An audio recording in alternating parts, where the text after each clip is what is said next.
नमस्कार, जय हिंद, वंदे मातरम। वक्रतुंड महाकाय सूर्यकोटि समप्रभा निर्विघ्नं कुरु मे देव सर्वकार्येषु सर्वदा। साथियों, 22 जनवरी एक ऐतिहासिक दिन होने वाला है सनातनियों के लिए,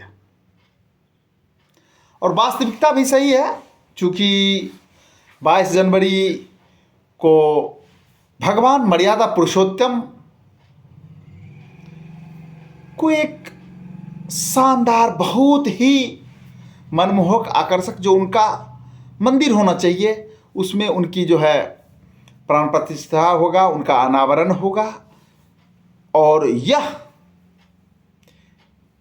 जो कार्यक्रम है यह 100 में 100% राजनीति से ही प्रेरित है। क्योंकि मैं किसी दल की बात नहीं करता, मैं किसी भी दल की बात नहीं करता, ना किसी दल का सपोर्ट करता, अच्छे को अच्छा और बुरे को बुरा करता। दुख तो तब होता है जब माननीय सुप्रीम कोर्ट के कुछ आदेश बहुत प्यारे होते हैं सरकार के लिए, और कुछ आदेश सरकार को नागवार गुजरता है। जी हां, मैं माननीय सुप्रीम कोर्ट के उस निर्णय पर आपसे कुछ कहना चाह रहा हूं जिसमें उन्होंने कहा था कि SC/ST एक्ट में गिरफ्तारी नहीं होगी तब तक जब तक कि इसका सुपरविजन में वो दोषी करार नहीं हो जाता। क्या हुआ? वोट बैंक की राजनीति, ये जो वोट बैंक की राजनीति है, इस राजनीति ने इतना जलील किया माननीय सुप्रीम कोर्ट के उस निर्णय को, और उसको बदल दिया ऑडियंस ला करके। आखिर क्यों? जब मर्जी जो हो भाई, पूर्ण बहुमत की सरकार है तो कुछ तो होना चाहिए। लेकिन जो चीज देश हित में है उसको पीछे छोड़ देना, और वोट बैंक को क्या क्या प्रभावित कर सकता है उसको आगे रख लेना, यह क्या देश हित में है? नहीं, यह पार्टी हित में है। साथियों, आज अगर हम इतना बोल रहे हैं, संचार क्रांति का युग है, उसके पीछे अगर आप जाएंगे तो आपको कहीं ना कहीं कांग्रेस गवर्नमेंट की याद आएगी, जिसने नंगे पांव से हवाई जहाज तक का सपना साकार किया, इस देश के लिए साकार किया। हां, गलतियां किससे नहीं होती है? सभी से होती है। जिनको हम राष्ट्रपिता कहते हैं उनसे भी गलतियां हुई, जिनको हम भगवान मर्यादा पुरुषोत्तम राम कहते हैं, जो समाज को चलने के लिए एक ऐसा विधा बनाया, ऐसा संविधान बनाया, विश्व समुदाय को चलने के लिए, हर जीव और सजीव को चलने के लिए, लोग उनमें भी कमियां निकाल देता है, वैसे मर्यादा पुरुषोत्तम में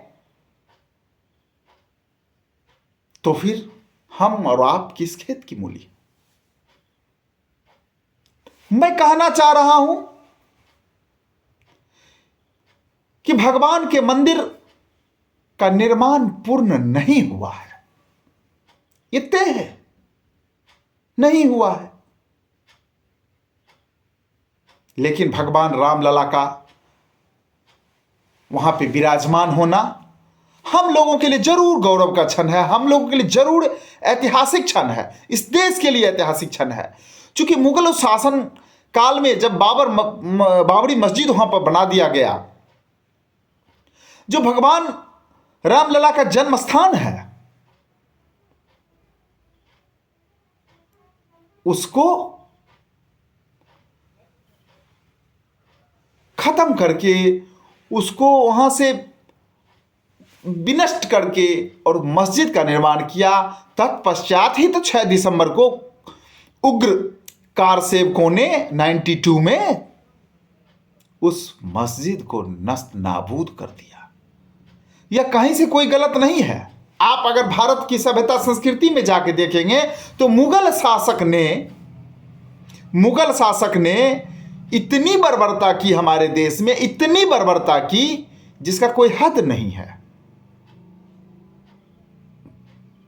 आप काशी विश्वनाथ मंदिर के पास चले जाइए, ज्ञानवापी मस्जिद मंदिर को तबाह करने के लिए, हिंदुओं को परेशान करने के लिए, सनातनियों को तंग करने के लिए वहां बनाया गया। मथुरा का भी आप देख लीजिए, सीन वही है।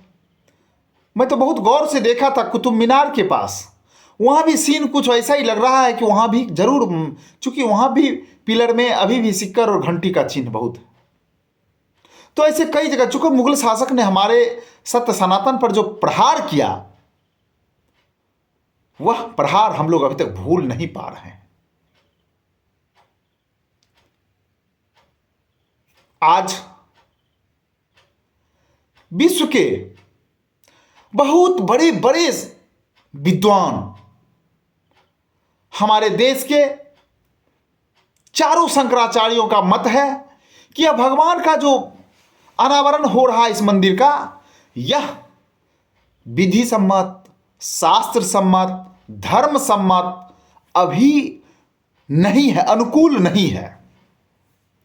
गणना के अनुसार वो महाविद्वान है, प्रकांड विद्वान है, उनके दिव्य चमत्कार से असंभव संभव हो जाता है। उन्हें बहुत कुछ आगे का पता होता है कि क्या कैसे हो सकता है, हमारे देश का कल्याण कैसे हो सकता है। और इसी कल्याण को लेकर के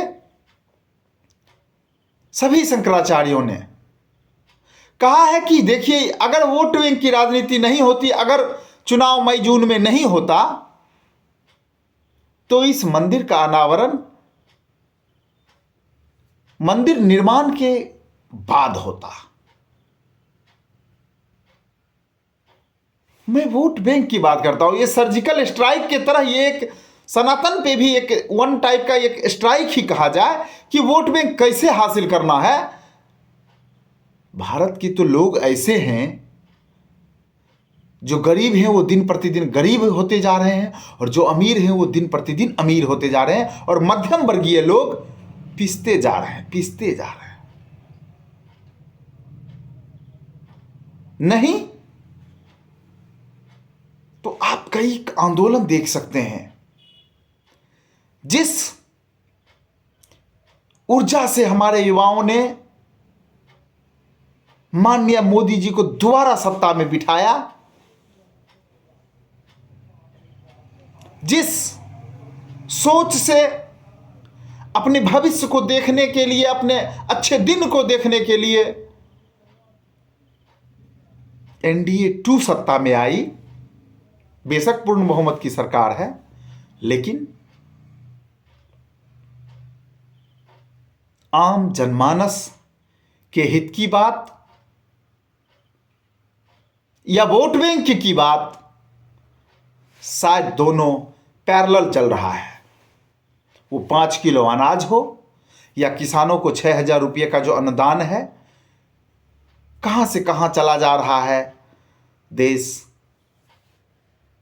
ये अलग बात है कि आज सभी खुशहाल हैं, आज सभी खुशहाल हैं, तभी तो भारत विश्व का तीसरा अर्थव्यवस्था बना, नहीं तो नहीं बन पाना था।